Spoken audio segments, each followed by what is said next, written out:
¿Qué tal, amigos? Muy buenas noches, bienvenidos como siempre a Convergencia a través de Unitep Televisión. En materia política, ¿qué podemos decirles? De que me da la impresión, tanto que hemos hablado de que no tenemos instituciones de verdad, me refiero al ámbito político, no tenemos políticos o actores políticos también de verdad o preparados, formados. Y creo que llegamos a la conclusión de que estamos en una necrofilia ideológica, definitivamente. ¿Habrá recomposición de esto? No sabemos, porque lo que se está observando es preocupante. Por ejemplo, el caso del MAS, que es el que genera noticia, el que está con serios problemas de división frontal, irreversible además, y creo que está en un proceso de autoincineración, o si ustedes quieren, definitivamente de descomposición política, general, pero no me refiero a una de las alas simplemente.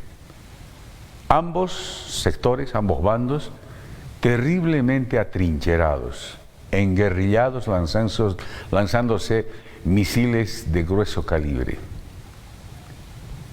Y lo que estamos observando, obviamente, va a generar problemas para este partido político, porque al paso que van con estas peleas intestinas, fratricidas, yo creo que ni yendo los dos juntos, Evo Morales cuanto Luis Arce Catacora, van a poder sacar algún porcentaje por lo menos significativo. Es más, creo que se acabaron el tema de la mayoría absoluta en el Congreso o los 2/3. Creo que nunca más va a volver ese escenario. Y lo que ocurre en la oposición, una verdadera pena. No tenemos opositores, y cuando tenemos la emergencia de nuevos liderazgos, nuevos proyectos políticos, todavía muy incipientes si ustedes quieren, o si quieren también muy pusilánimes, inmediatamente salen aquellos a guillotinarlos, aquellos que son enemigos, no opositores. Así que nuestro escenario está tan mal que pienso que necesita una reforma política y democrática. Caso contrario, lo vamos a lamentar muchísimo. No vamos a poder salvar este mal momento en el que se encuentra el accionar la praxis política en Bolivia. Obviamente esto genera pues serios problemas, porque si no tenemos políticos de verdad, no tenemos autoridades que tengan ese tinte, ese perfil político, con seguridad que no van a conducir bien el aparato estatal. Estamos muy mal en materia económica. Alguna vez yo les había manifestado de que uno no necesita ser político, sapiente, conocedor de todos los rubros o materias. En pocas palabras, no necesita ser polímata para darte cuenta o para darse cuenta de lo que está pasando en el país. En todo lugar y en todas partes y en todas las instituciones hay crisis. Y hay crisis, pero profunda. El tema económico, les decía. Ustedes saben que la información es un derecho público, es un bien público, pero nunca nos transparentan la información económica. No tenemos datos precisos, exactos, puntuales y taxativos respecto al tema de las RIN, de las reservas de oro, qué pasa con el Banco Central de Bolivia, hasta donde conocemos, por ejemplo, esas famosas empresas públicas, que en su gran mayoría son deficitarias, hasta diciembre, 31 de diciembre de 2023, han generado déficit, pérdidas para el Estado de 37.000 millones de dólares. Y seguimos apostando a la privatización, a la creación de más empresas públicas. Porque el presidente del Estado ya nos ha manifestado que va en camino a consolidar la creación de 162 empresas públicas más. Porque según el gobierno estarían apostando a la producción, a la industrialización. ¿Industrialización de qué? ¿Qué materias primas podemos industrializar? Si lo último que teníamos en el tema, o lo que tenemos en el tema del litio, Lo hemos dado a empresas rusas y empresas chinas. Son convenios, no son contratos por si acaso. Y además con cláusula de confidencialidad. Entonces todos seguramente con justa razón se preguntan, ¿qué vamos a industrializar en el país? Si no tenemos minerales, no tenemos ya gas, y lo poco que tenemos estamos malgastando porque estamos gastándolo en las termoeléctricas y ni siquiera nos acordamos o pensamos que es mejor generar energía eléctrica en las hidroeléctricas porque tenemos gran cantidad de ríos. Pero la situación es esa. Las exportaciones han bajado, las importaciones también, las exportaciones de gas lo propio. O sea, el panorama es desalentador y apocalíptico. Además, nos está comiendo el déficit fiscal. ¿Y cuál es la fórmula para esto?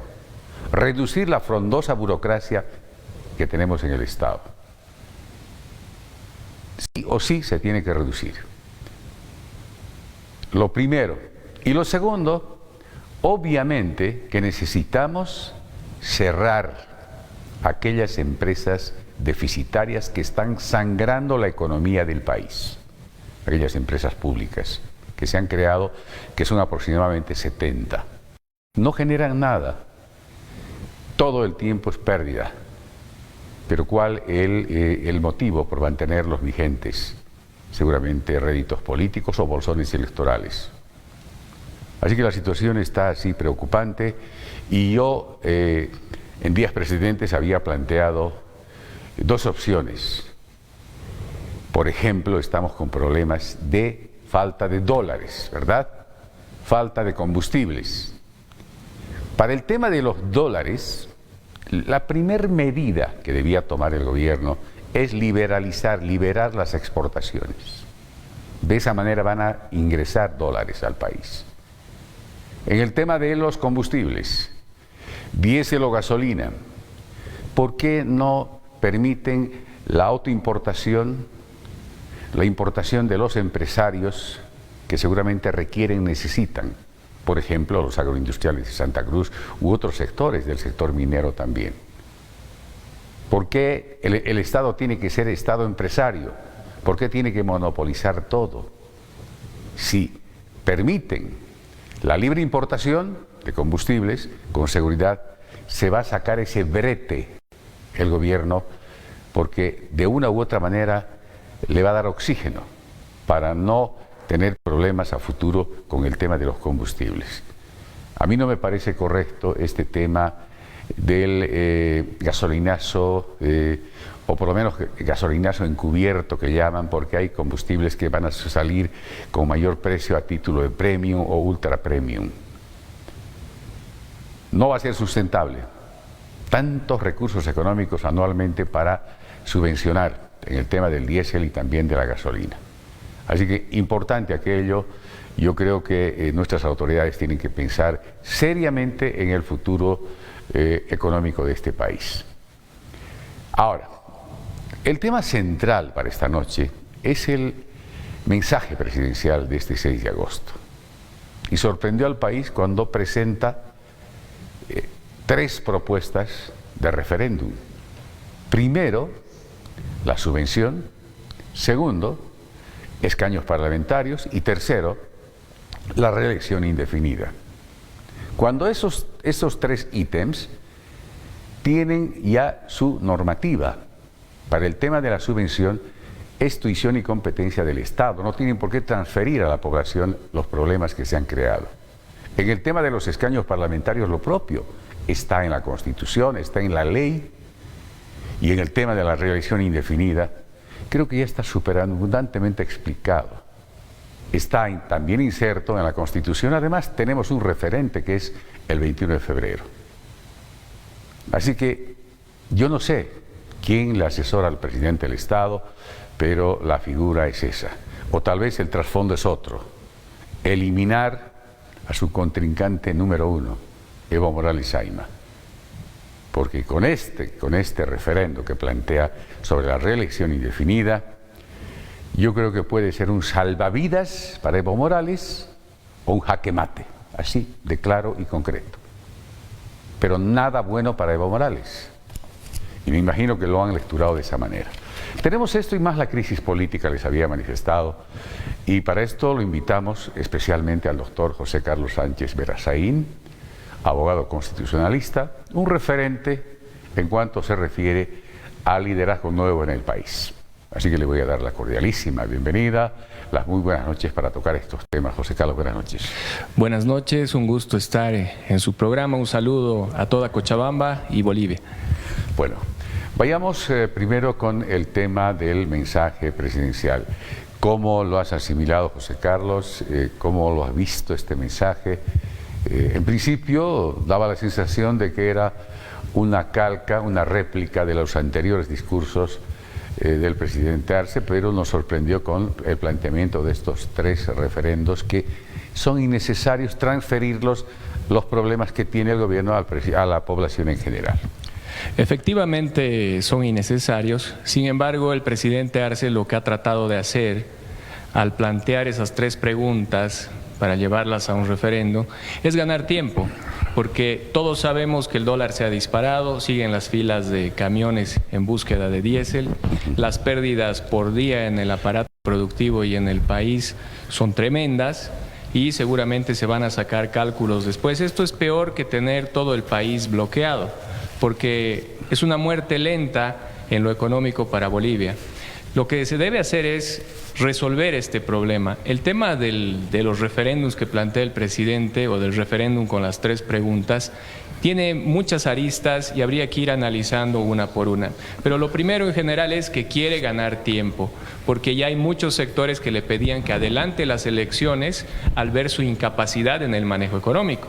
Entonces, él en el mensaje presidencial ha lanzado estas 3 preguntas y seguramente va a aplicar el artículo 18 de la ley 026 del régimen electoral que le faculta a él hacer la iniciativa del referéndum. Ahora les paso a explicar cómo funciona. Él hace la iniciativa del referéndum, se lo plantea al Tribunal Supremo Electoral, eso es lo que indica esta normativa. El Tribunal Supremo Electoral, en un plazo de 72 horas, le hace las observaciones a las preguntas, técnicamente. El presidente recibe esas observaciones y plantea la revisión ante el Tribunal Constitucional, que está en manos de los autoprorrogados que debieron fenecer en su mandato el 31 de diciembre del año pasado y que todos sabemos a quién obedecen. Entonces ellos le dan el control de constitucionalidad. En caso que se lo aprueben al presidente, él puede llamar al referéndum por medio de decreto supremo. Ese es el camino que él va a tomar, porque la Asamblea Legislativa Plurinacional sabemos que no le responde, no tiene mayoría, tiene opositores, falsos opositores, evistas y algunos de creemos todavía en creemos. Entonces él ha quedado reducido. Por ello va a tomar este camino de llegar al decreto supremo utilizando la atribución que tiene el artículo 18 de la ley 026. Es decir, que el tema de si va a haber o no va a haber un referéndum lo tiene resuelto de manera formal por la vía legal. Ahora, en el tema del censo, que tiene vinculación con los escaños, es decir, con los diputados. Él en esa pregunta, que no ha sido claro al decir cómo la va a plantear, ¿qué es lo que está generando? Ya está generando una incertidumbre social en todo Bolivia. Porque él, al poner en manos de toda la población la decisión sobre la cantidad de diputados, él está yendo ya en contra de toda esa pelea del censo, de si se realizaba en un año o en otro año, de que si se están esperando los resultados o no. Lo único que ha hecho con relación al censo, ahí se ve su verdadera intención de haberlo atrasado un año. Y ha habido mucha gente y autoridades que se han pasado de bando, que han apoyado esa posición masista de atrasar el censo un año. ¿Para qué? Justo cuando tienen que salir los resultados del censo, él nos quiere llevar a un referéndum para tratar estos temas de los diputados. Y eso está muy mal. Entonces él ha ganado tiempo, ha atrasado lo que ha sido el censo un año. Y cuando llega el momento de tener los resultados y de aplicarlos, lanza esto del referéndum. ¿Para qué? Para prácticamente invalidar el censo. ¿Por qué? Porque el censo va a arrojar qué regiones del país tienen mayor cantidad de población. Y esto en atención a que hay una migración interna en Bolivia, y eso es debido a que ciertas zonas de nuestro país están quedando prácticamente sin población y los pobladores emigran. Y aquí hay un mal concepto que tenemos que aclarar a la población. Si nosotros de Cochabamba nos vamos a vivir a La Paz o a Santa Cruz, y de Oruro lo mismo, y de Potosí lo mismo, la cantidad de recursos a cada región tiene que ir en proporción a la cantidad de población que vive ahí. Y la representación en la Asamblea Legislativa también tiene que ir en proporción a la cantidad de personas que viven en determinado territorio. Entonces no es que se le quita cantidad de dinero a una región o de representación a una región. Si en una región hay mayor cantidad de población, es lógico que para atención en salud, para atención en educación, tiene que haber mayor cantidad de recursos porque tiene mayor población. Y esa confusión también la está generando el presidente Arce al decir que el pueblo decida.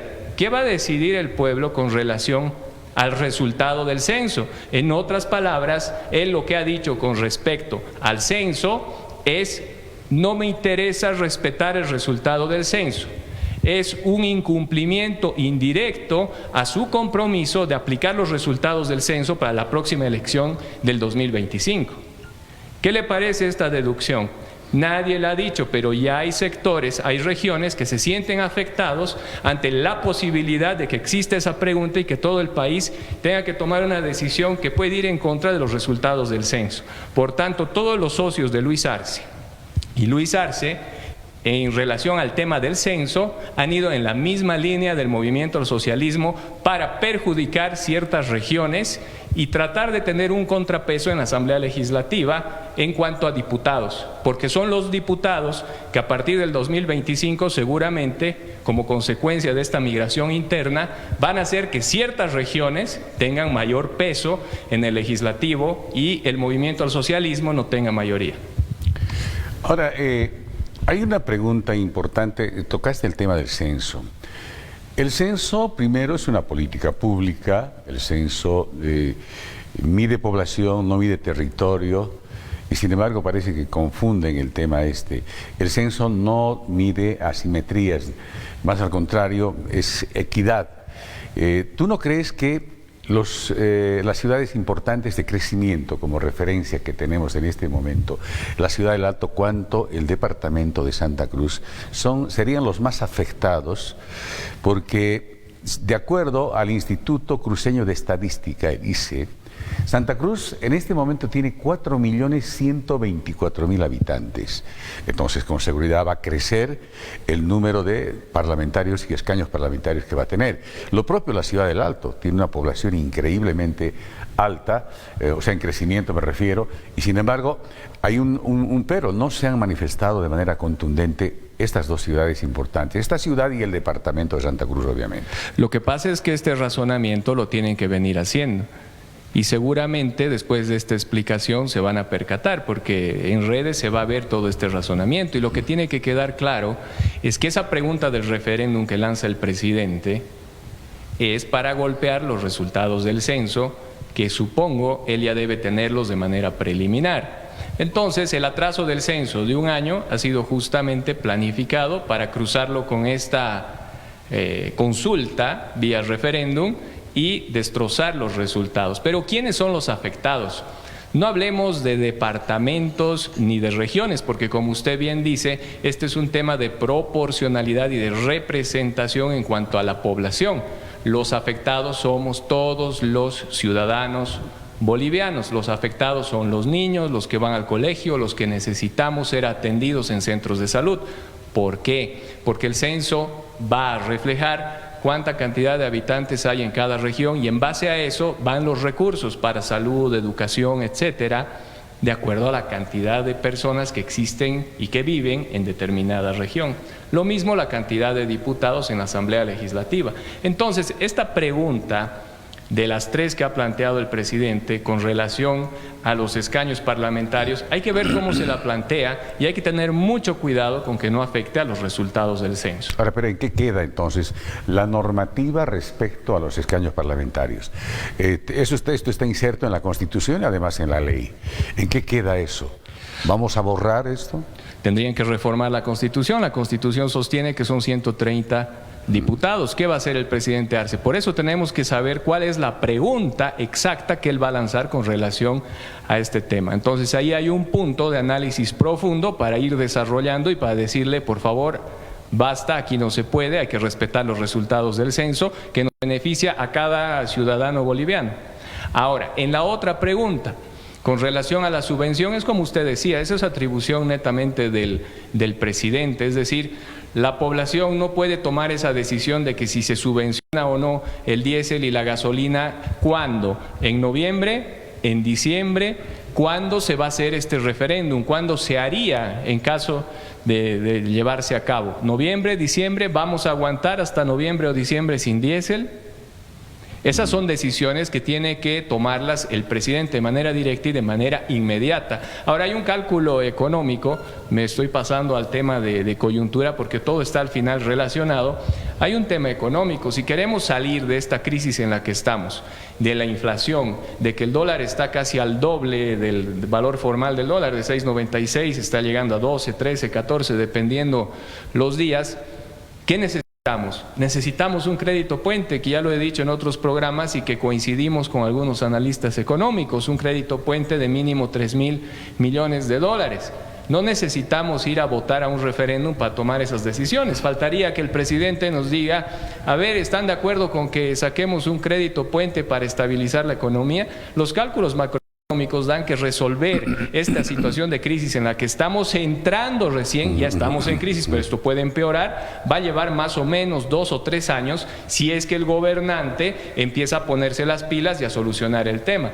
Y esto pasa por ordenar lo que son las empresas deficitarias, el gasto público que vivimos en déficit y tener un crédito puente para ordenar esto. ¿Qué es lo que está pasando en lo político? La Asamblea Legislativa no le permite créditos. Muchos opositores, falsos opositores y otros que hacen de payasos al hablar en medios de comunicación y en redes dicen, no hay que darle créditos al presidente porque se los va a gastar, porque van a hacer actos de corrupción. Aquí lo que necesitamos es un pacto, no que sean amiguitos por abajo y con falsos discursos. Necesitamos un pacto público entre los políticos que están en este momento actuando en la Asamblea Legislativa, entrevistas, arcistas, falsos opositores y opositores de verdad, para que el país no sucumba.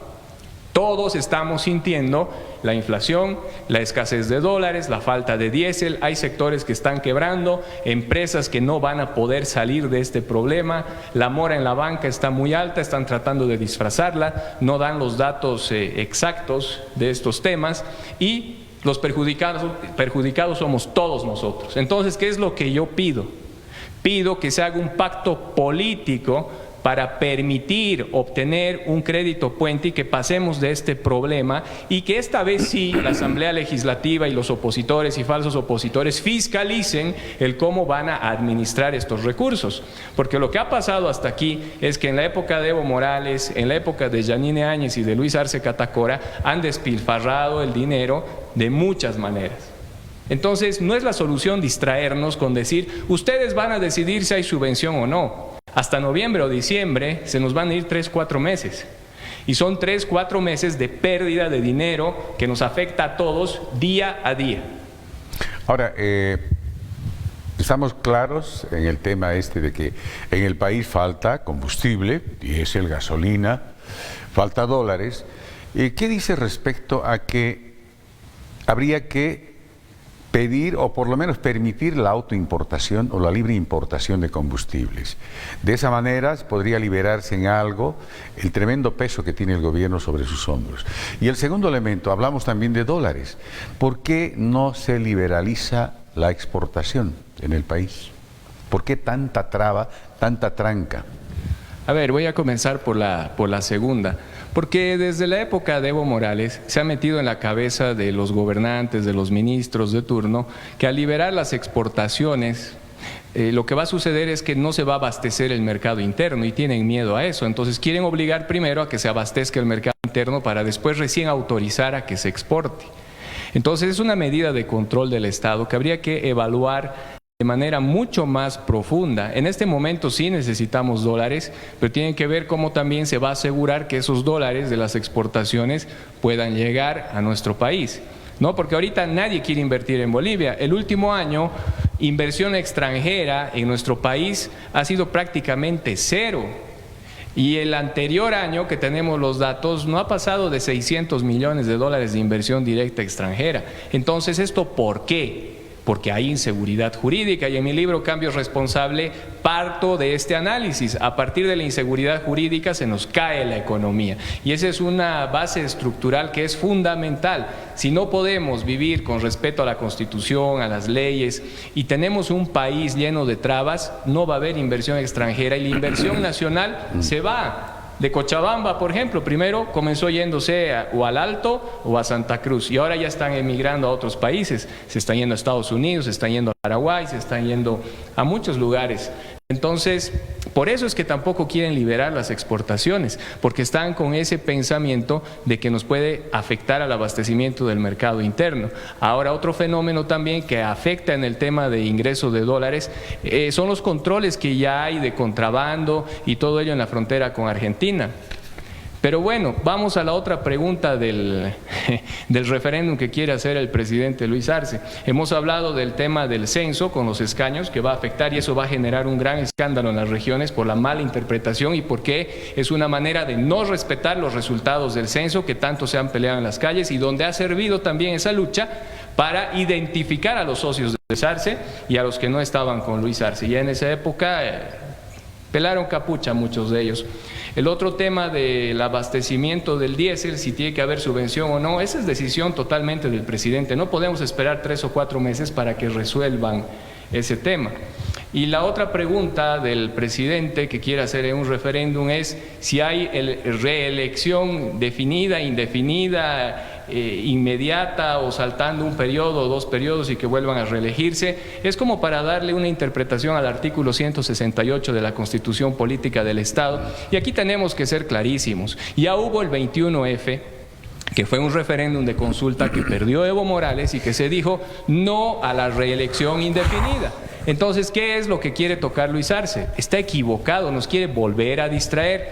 Existe la sentencia constitucional 1010/2023 que la han sacado antes de volverse usurpadores de funciones los autoprorrogados, la han sacado el 30 o 31 de diciembre del año pasado, y que tiene plena validez y que es vinculante, donde sostiene que no puede haber autoridades electas que sean electas por más de 2 veces, sea de manera continua o discontinua. Eso le llega a Evo Morales, le llega a Rubén Costas como gobernador, le llega a Manfred como alcalde, etcétera, a muchas otras autoridades.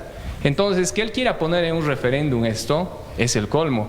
A ver, si tanto él quiere deshacerse de Evo Morales, ¿cuál es el camino para que no exista ninguna duda? Y se lo voy a dar, el camino jurídico constitucional. Resulta que existe un fallo de la Corte Interamericana de Derechos Humanos donde sostiene que no puede haber una reelección más de Evo Morales. Y ninguna autoridad electa por más de 2 veces. Además, yendo a lo que son los tratados internacionales y en referencia al 168 de la Constitución Política del Estado. ¿Qué es lo formal y expreso? Supongamos que la sentencia constitucional 1010, donde de refilón se toca todo este tema y se deja inhabilitado a Evo Morales, que en mi criterio es vinculante y en criterio de otros abogados no es vinculante y Evo estaría habilitado, para acabar con esa discusión, ¿qué es lo correcto? Que la sala plena del Tribunal Constitucional Plurinacional, de los autoprorrogados, protegidos además por Luis Arce, todos juntos hagan la interpretación de este fallo de la Corte Interamericana de Derechos Humanos y que digan de manera expresa y específica lo que está diciendo la sentencia constitucional 1010/2023 y que lo expliquen de manera expresa. Y ese fallo, dictado por sala plena en la interpretación del fallo de la Corte Interamericana, van a dejar de manera definitiva fuera de la elección nacional a Evo Morales. Ese es el camino jurídicamente específico que deberían tomar. Ahora, para mí, todos estos fallos del Tribunal Constitucional autoprorrogados son nulos de pleno derecho. Entonces, la duda de Luis Arce es esa. Él está diciendo vámonos a un referéndum para ver este tema, también para distraernos.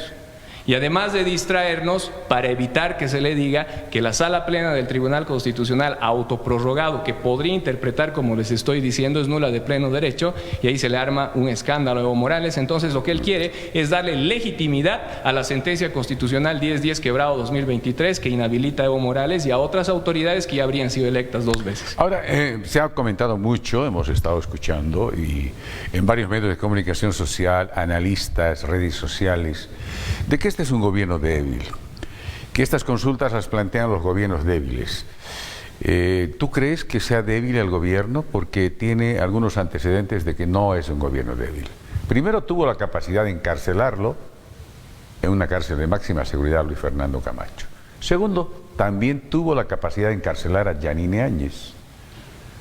Y tercero, obviamente pienso de que él lo que está buscando es más bien eliminar a su verdugo, porque con esta consulta, con este referéndum que plantea la reelección, me imagino que puede ser, por una parte puede ser un salvavidas para Evo Morales, y otra puede ser su sepultura, un jaque mate directamente para nunca más tocar este tema. Entonces, ¿cuál tú crees que sea el escenario? ¿Está buscando eliminar a su verdugo o simplemente es una narrativa quimérica? A ver, lo que pasa es que no sabemos a ciencia cierta hasta dónde es la pelea entre Arce y Evo. ¿Por qué él tiene que sacar un referéndum antes de que se cambie el Poder Judicial? ¿Por qué? Porque el que le va a dar la viabilidad a las 3 preguntas que él plantee, que todavía no las tenemos claras porque no las ha planteado de manera pública, solamente ha tocado las temáticas de las 3 preguntas, le va a dar la viabilidad, el registro de que es constitucional el actual Tribunal Constitucional Plurinacional.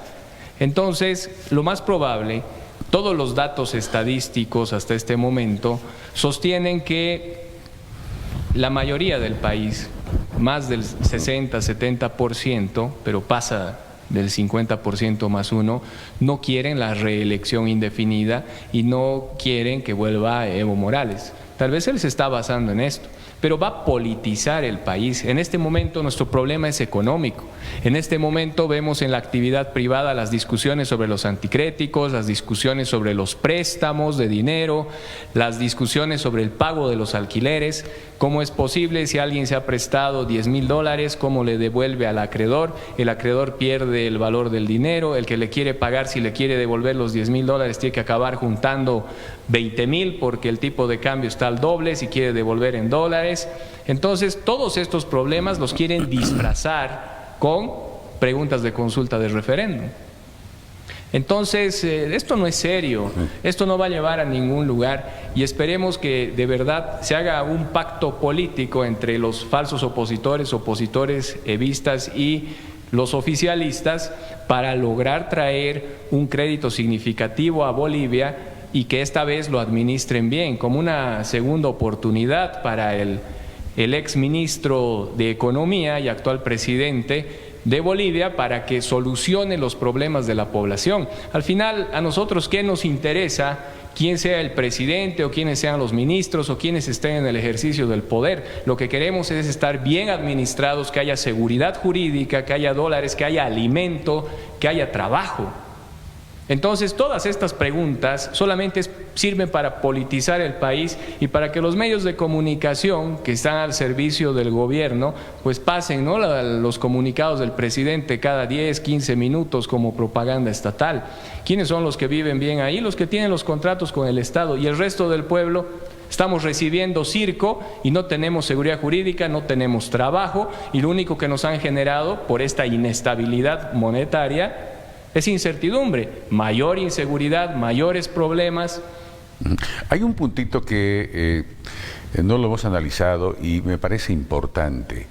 El gobierno da la impresión de que está nomás definitivamente tirando a matar contra Evo Morales, porque está dando vía libre a la extradición de Maximiliano Dávila, el coronel excomandante de la FELCN de este país. Esto obviamente, según algunos operadores o voceros de Evo Morales, van a intentar salpicar e involucrar a Evo Morales en el tema del narcotráfico una vez que esté en Estados Unidos Dávila, porque según ellos, en Estados Unidos la justicia es seria. allá no puedes torcer la ley. Bueno, es una posibilidad, se sospecha, ¿no? Pero no necesariamente porque ese señor Dávila haya estado en una foto o dos fotos por el ejercicio de la función pública y el trabajo que le tocó, que tenga unas fotos al lado de Evo Morales, no necesariamente eso hace que lo incriminen a Evo Morales. No es nomás que vaya alguien y declare cualquier cosa. O sea, quiero dar el beneficio de la duda, la presunción de inocencia, como corresponde de acuerdo a la Constitución Política del Estado y como persona formada en derecho, de que mientras no haya una prueba concreta, pues supongamos y creamos en la inocencia de Evo con relación a esos temas de narcotráfico, ¿no? Es lo correcto pensar así, porque incluso a nivel internacional, ¿cómo seríamos vistos? Mal que mal, ha sido un presidente electo que sembró mucha esperanza ahí por los comienzos del año 2002, 2003, 2004, 2005, donde estuvo metido en muchos líos y al final ganó por una mayoría absoluta el 2006, después de amarrar además con todos sus falsos opositores, entre ellos Carlos Mesa, Rodríguez Belcé, que ahora lo defiende. En mi libro Cambio Responsable, en la página 94-95, explico cómo es que lo han beneficiado desde Tuto Quiroga, Carlos Mesa y Rodríguez Belcé para hacer los caprichos de Evo Morales. Está todo documentado, han existido decretos supremos, promulgación de leyes que han llevado a Evo Morales a que tenga el control del país hasta hace poco. Pero hay que poner el beneficio de la duda con relación a semejantes acusaciones. No es lo mismo que el dictador Maduro, por ejemplo, que tiene una recompensa a nivel internacional que se le ha puesto la DEA por 15 millones de dólares. Eso quiere decir que ahí ya debe haber elementos probatorios mucho más fuertes por tema de narcotráfico contra el dictador Maduro. Pero en Bolivia todavía no hemos llegado a esos niveles y esperemos que no se llegue. Lo que aquí tenemos que buscar son elecciones limpias, pero antes de llegar a las elecciones limpias, con un buen control electoral que tiene que ser por todos los nuevos, tiene que ser realizado por todos los partidos de oposición que realmente quieren elecciones limpias, antes de llegar a eso, que falta un año más o menos, lo que tenemos que hacer es empujar que este vehículo, que este gobierno ponga en orden la economía del país, porque si no, no vamos a llegar a elecciones limpias. Ya han habido sectores que han pedido el adelanto, cuidado que hayan otros sectores que luego pidan la renuncia. El factor económico, como ya lo habíamos hablado hace meses atrás, va a ser determinante para que Luis Arce pueda terminar su mandato. Y si está pensando ir a una reelección, estas sus 3 preguntas del referéndum que quiere hacer, pues van a ser claramente esclarecidas. Hiciera su lanzamiento, su inicio de campaña, pienso que se ha equivocado porque está metiendo referéndum donde no debería meter. Bueno, definitivamente el país está en una deriva política, económica. La solución tiene que partir de lo segundo. O sea, la solución tiene que venir en el nivel político. Y para esto necesitamos recambio, necesitamos nuevas alternativas, nuevas figuras políticas en el país. El país político necesita oxígeno. ¿Cuál es el futuro en este momento? ¿Cuál es la posición, la situación de José Carlos Sánchez Berazzaín? Mucha gente en el país lo ha comentado de que vas como candidato a la presidencia del Estado. ¿Esto está consolidado, no está consolidado? ¿Qué pasa con el movimiento Tercer Sistema? Bueno, la realidad es que sí me encantaría, pero no está nada definido, ¿no? El tema de la candidatura, yo soy militante del movimiento Tercer Sistema y depende del partido. En este momento ningún partido serio tiene candidatos definidos. Vemos muchas personas que en su afán y en sus buenas intenciones ya se vienen autoproclamando candidatos sin partido desde hace más de un año y cada día aparecen más. Hay que ser serios, ¿no? Lo primero que se ha hecho es ir resolviendo el tema de la ley 1096, que es poner el partido a derecho, es decir, reformulado de estatutos de acuerdo a esa normativa, renovación de directiva nacional. Ahí ha habido unos incidentes que ya están pasando, pero el movimiento Tercer Sistema ya está con su personería jurídica toda lista, y en este momento, a través de la dirigencia nacional y de todos los dirigentes a nivel departamental, está buscando hacer las alianzas necesarias para ofrecer un proyecto de país realmente diferente, un proyecto de país distinto, y se tiene que creer y se tiene que pensar que a través del movimiento Tercer Sistema se puede tener una Bolivia mejor. Eso es posible y para eso están haciendo las alianzas. Se ha hablado de en unos términos del presidente nacional Félix Pazzi, del bloque histórico. Él está hablando también con otros jefes de partido y a lo mejor por ahí surge una alianza que va a unir a varios partidos. Y en caso de que no sea así, porque los días van pasando y el calendario electoral también ya tiene que salir, pues tendremos que ir solos de ser necesario. Pero vayamos a la parte legal. El Tribunal Supremo Electoral, por quinta vez consecutiva, ha prorrogado el plazo para que las instituciones políticas, me refiero a los partidos políticos, puedan legalizar y acomodarse a la ley 1096. ¿El Movimiento Tercer Sistema está legalizando ya o ha terminado de legalizar esto? Ya ha terminado de legalizar y existe una resolución firme que ya ha renovado la directiva nacional. El Congreso Nacional se llevó a cabo el 30 de marzo y 1 o 2 meses después ha salido la resolución de validación de este Congreso. Había unos plazos para las personas que querían impugnar administrativamente, no hubo tal impugnación, entonces de ahí ya no hay más que hacer. Se tiene conocimiento extraoficial que hay algún recurso constitucional por ahí pendiente, pero no hay nada oficial, no hay una diligencia oficial. Por tanto, el Movimiento Tercer Sistema tiene la personería totalmente correcta, al igual que la UCS, el FRI, Demócratas, Unidad Nacional, PAMBOL, que esos son los partidos que recuerdo que sabemos que están todos en regla. El Movimiento al Socialismo no está en regla, el MNR no está en regla, ADN no está en regla, todos ellos están en un proceso de poner a derecho su dirigencia y sus estatutos. El FPV lo mismo, creo que he nombrado a casi todos los partidos, si me he olvidado de alguno, bueno, con el perdón del caso, pero eso es así. Ahora hay algo que a mí me parece un rumor, que no estaría para nada dentro de lo legal porque perjudica a todos. El último plazo que han puesto para cumplir este requisito es septiembre. Y hay el rumor de que como el Movimiento al Socialismo no ha regularizado todo el tema de su dirigencia de acuerdo a la 1096, el Tribunal Supremo Electoral está pensando ampliar el plazo. O sea, otra ampliación más. La sexta. Claro, eso ya sería mucho más perjudicial para todos los partidos, porque cómo se van a organizar las alianzas, en base a qué se van a estructurar, sería una falta de seriedad total. Pero bueno, estamos a un mes más para saber si va a poderse formalizar o no la dirigencia del Movimiento al Socialismo, que ahí está en una pelea entre Arce y Evo Morales. Ahora, la gran interrogante, últimamente se ha hablado mucho del Movimiento Tercer Sistema. ¿Es un partido de cuadros? ¿Es un partido político que tiene militancia? ¿O es un partido que tiene feligreses como la mayoría de los partidos políticos que nos han ofrecido, por lo menos en las últimas coyunturas en el país? Ahí tienes el ejemplo palmario de Creemos, de Comunidad Ciudadana y otros partidos pequeños, que a la vuelta de la esquina los han abandonado. Entonces, ¿cómo andamos en esos temas en el Movimiento Tercer Sistema? Bueno, el Movimiento Tercer Sistema nace a la vida formal el año 2018, a fin de año.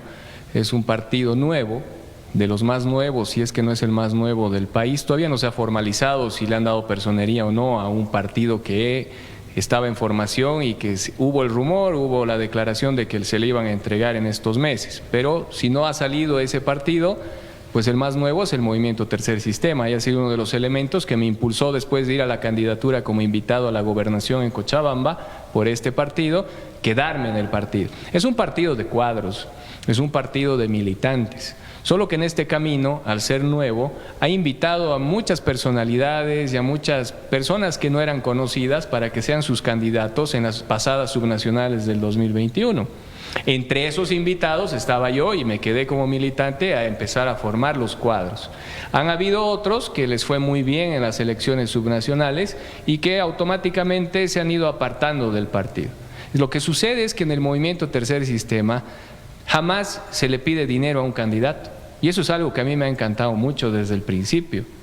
Y ojalá que se continúe con esa filosofía. Es un partido bien limpio y eso nace desde la cabeza. No porque se escuchan rumores, ¿no?, de otros partidos, a mí no me consta, pero se escuchan rumores que alquilan la sigla, que la prestan a cambio de... Aquí no, aquí nunca ha habido eso. Eso es importante que lo sepa la población.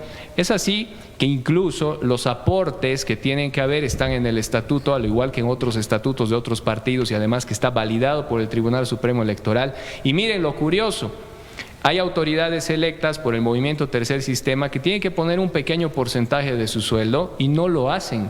Son contadas las autoridades electas por el Movimiento Tercer Sistema que aportan al partido cada mes. Entonces, esos son elementos que hay que analizar dentro del partido y que para fortalecerlo se tiene que fiscalizar mucho más y rayar la cancha para las próximas elecciones. Porque si no, los partidos políticos tampoco crecen. ¿Cómo van a tener vida propia si no tienen recursos económicos? Ahorita prácticamente es el presidente nacional y unos cuantos militantes más los que aportan con lo que pueden para que pueda subsistir el partido. Ahora, indudablemente los partidos políticos se han convertido en empresas electorales en el país, ¿verdad? Y lo que tú manifiestas es cierto.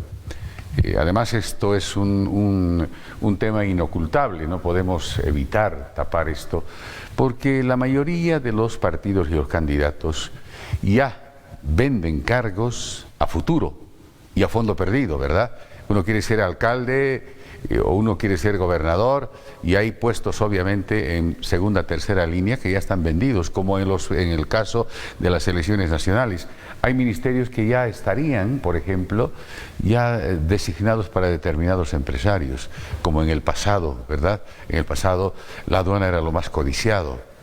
Si había un inversor para respaldar una candidatura al gobierno nacional, obviamente ellos lo primero que pedían era aduana o narcóticos, se llamaba de esa época. Entonces, ¿tú crees que esto sigue en el mismo escenario, se sigue manteniendo? Te reitero, se ha mercantilizado completamente el accionar de los partidos políticos. Pero no solo de los partidos políticos, ¿no? Y no creo que sean todos tampoco. A ver, hemos visto cuántos escándalos municipales, no solo en Cochabamba, en todo el país, donde están vendiendo cargos. Hay gente encargada para vender cargos. Lastimosamente es una realidad que existe en Bolivia y tenemos que cambiar todos esos actos de corrupción, ¿no? Porque, a ver, seremos realistas, hay personas que se acercan en la época de campaña también con la finalidad de conseguir un trabajo, o sea, ayudan a los candidatos, ayudan a los partidos, participan, dedican su tiempo, le ponen el esfuerzo y todo con la finalidad de ser parte de un equipo y de sumar a un proyecto. Y eso en consecuencia pues les va a dar algún espacio, o es por lo menos la esperanza, un espacio de decisión, un espacio de contribuir a la sociedad y mejor si tuvieran algún cargo. Eso es lo natural, eso es lo normal. Hay que ser realistas, pero de ahí a que vayan con actos de corrupción a vender ministerios o a vender secretarías, eso ya es otro tema. Por eso lo que les decía al inicio, algo que me pareció y me encantó mucho en el movimiento Tercer Sistema cuando me invitaron para que vaya a la gobernación, es que nunca me pidieron nada. Y lo mismo ha sucedido en el resto del país. Hay gobernadores, hay alcaldes que han ganado con la sigla y no sabemos si continuarán para las elecciones nacionales y las próximas subnacionales, porque muchos de ellos no se han portado a la altura que se esperaba y el partido tampoco, la dirigencia nacional no les ha reclamado. Entonces, esos son los elementos, ¿no?, que hay ahorita en el movimiento Tercer Sistema y nos vamos a constituir en una opción distinta, en una opción diferente, porque estamos por encima de la izquierda y de la derecha. Lo que nosotros queremos es lograr el bien común, eliminar toda forma de discriminación, lograr que se una el campo con la ciudad y terminar con el proceso prometido por el MAS que no lo han cumplido. Se han dedicado a robar y se han dedicado a hacer daño al país. Hay algunas cosas que tal vez sí las han logrado con buenas intenciones, pero ese ciclo ya terminó y no van a poder. Y los tradicionales o dinosaurios, como les decimos, quieren volver al escenario político y eso está mal. Tengo dos preguntas para concluir el tema del tercer sistema partido político del que estamos hablando. Primero, ¿son inclusivos? ¿Son policlasistas? ¿Ustedes están apostando a aquello? ¿No? Y finalmente, ¿practican el centralismo democrático? ¿Son circulares o no también? A ver, el partido es inclusivo. El partido es inclusivo y al ser un partido nuevo, bueno, su origen es indígena, es fundado en La Paz por el doctor Félix Pazzi y otros ideólogos y a partir de ahí se ha ido volviendo inclusivo, tiene que ir creciendo. Las clases medias están también sumando y vamos a hacer que toda Bolivia es diversa. O sea, en síntesis, plural. Plural, y el partido también es diverso y también tiene que ser plural. Ahorita estamos haciendo unas estructuras espectaculares, por ejemplo, en Santa Cruz. El movimiento Tercer Sistema no tenía presencia en Santa Cruz, pero si llegamos a sumar esas fuerzas con las que ya nos hemos reunido varias veces del departamento de Santa Cruz, vamos a hacer una sorpresa nacional, porque estamos ahí incluyendo grandes dirigentes y grandes estructuras del oriente boliviano, del valle, porque en Cochabamba estamos muy fuertes, y por supuesto del occidente, que es donde ha nacido el partido.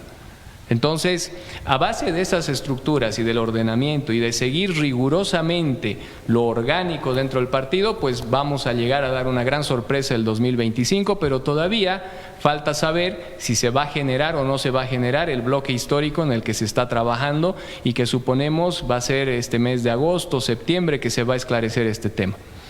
O sea, ustedes no están anclados simplemente a las regiones, como la mayoría de los partidos políticos, tienen un clivaje. Algunos son del oriente, otros del occidente, otros del Chaco, etcétera, etcétera. Claro, lo que pasa es que tenemos que tratar de incorporar a todos. La nación boliviana es la suma de todas estas diferencias, porque todos somos bolivianos. ¿Son circulares ustedes? ¿Practican el centralismo democrático? Sí. Hay democracia en el partido y, bueno, tiene unos estatutos bastante rígidos que los hemos revisado, pero esos estatutos fueron aprobados por la misma militancia. Entonces hay que respetarlos. Les digo estatutos rígidos porque hay varios requisitos que cumplir incluso para poder ser dirigente, como el tema de la antigüedad. Para irnos, tocar el tema político, esta crisis política en la que vivimos. ¿Tú crees que es necesario, urgente, una reforma política y democrática en el país o no? ¿O cómo cambiamos este escenario donde todos los partidos políticos y políticos también no nos han demostrado que tengan singularidad política? Eso significa que no tienen ideología. ¿Podemos cambiar esto? ¿Habrá la posibilidad de cambiar? Pienso que no existe esa posibilidad. Tenemos que ser realistas. Con el reciclado de tanto político, con el reciclado de tanta persona antigua que manejan los partidos políticos y además que se los agarran, se los apropian, evitan que existan nuevos líderes en cada partido político, es complicado. Y esa es otra diferencia que he sentido en mi partido. A mí me han dado toda la libertad de recorrer el país, de conocer a todos los dirigentes en las regiones, de poder hablar a nombre del partido en las reuniones, habiendo sido nuevo. Claro que yo ya voy a cumplir cierta antigüedad desde el año 2021, ya voy a tener 3 años andando con el partido de manera formal. Pero a ver, fíjense, los líderes de otros partidos, ¿qué renovación tienen? La pelea del movimiento al socialismo, sin ir lejos, ¿qué renovación tiene? Es la pelea de que Evo Morales quiere perpetuarse en el MAS y perpetuarse en Bolivia y no va a dejar que vaya Andrónico, que vayan otros y ahí van a tener una pelea interna. Entonces esa renovación no va a haber. No voy a nombrar a otros partidos políticos, pero ¿qué figuras nuevas existen en cada partido político? A ver, que la población se ponga a pensar y diga, a ver, este partido X tiene 2, 3 líderes de distintas generaciones o que nunca han estado en política sin importar la edad. A ver, no hay.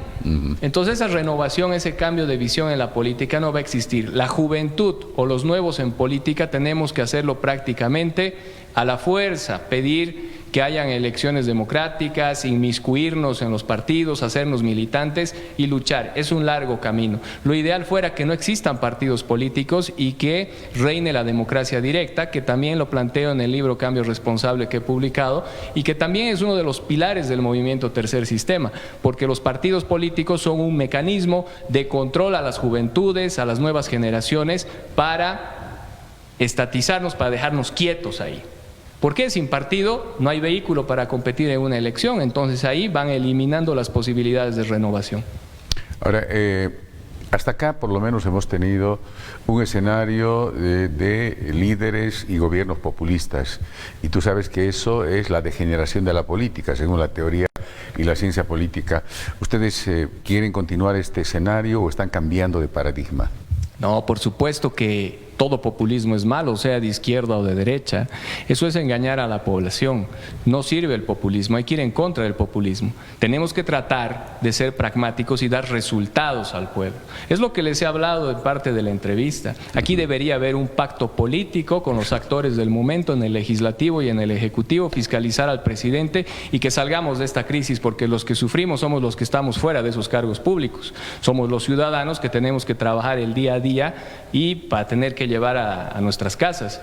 Y a todos nos está costando un montón. Es nuestro derecho exigir a esos diputados, senadores y al Ejecutivo que hagan un pacto político para ingresar dólares a Bolivia de alguna manera. Necesitamos un crédito puente y hay que fiscalizar al presidente, que ya se duda si administra bien o mal, y reestructurar este problema. Porque ¿qué es lo que quieren los políticos de siempre? Darle duro al presidente Arce, que todo esto reviente, que haya un desastre macroeconómico y microeconómico. ¿Para qué? Para cambiar de gobierno e ir a unas elecciones y tratar de tener sus espacios aunque no gane. ¿Qué nos interesa a los del pueblo? Nos interesa que haya dinero, que haya comida, que haya seguridad jurídica, que podamos vivir bien, pagar las obligaciones. ¿Cómo se logra eso? Con la propuesta que yo estoy haciendo en este momento. Deberían sentarse a ver cómo solucionar el problema económico entre todos los que están de actores en este momento. Porque después del 2025 los actores vamos a ser otros. Y ahí va a cambiar la historia, pero para el 2025 falta mucho. Falta un año para esa elección y lo que necesitamos son respuestas en este momento. Una pregunta muy cortita y breve para irnos, el tiempo lamentablemente se nos fue. La dirigencia, los militantes, los líderes del movimiento Tercer Sistema, ¿tienen o han tenido algunos procesos legales de parte del anterior gobierno de Evo Morales y de este? O sea, me refiero a la guillotina judicial. Sí, por supuesto que sí. Y no voy a dar nombres porque no estoy autorizado, pero sí hay perseguidos políticos en nuestro partido. Bueno, nosotros llegamos al final de nuestra programación. Como de costumbre quiero agradecer primero la gentileza, la deferencia al escucharnos a todos ustedes, amigos televidentes, y obviamente agradecerle como siempre la gentil aceptación que nos hizo para estar esta noche en el set de Convergencia y de Canal 48 al doctor José Carlos Sánchez Verazaí. José Carlos, buenas noches. Muchas gracias por la invitación, un saludo a la audiencia. Amigos televidentes, ustedes siempre gentiles. Buenas noches, permiso.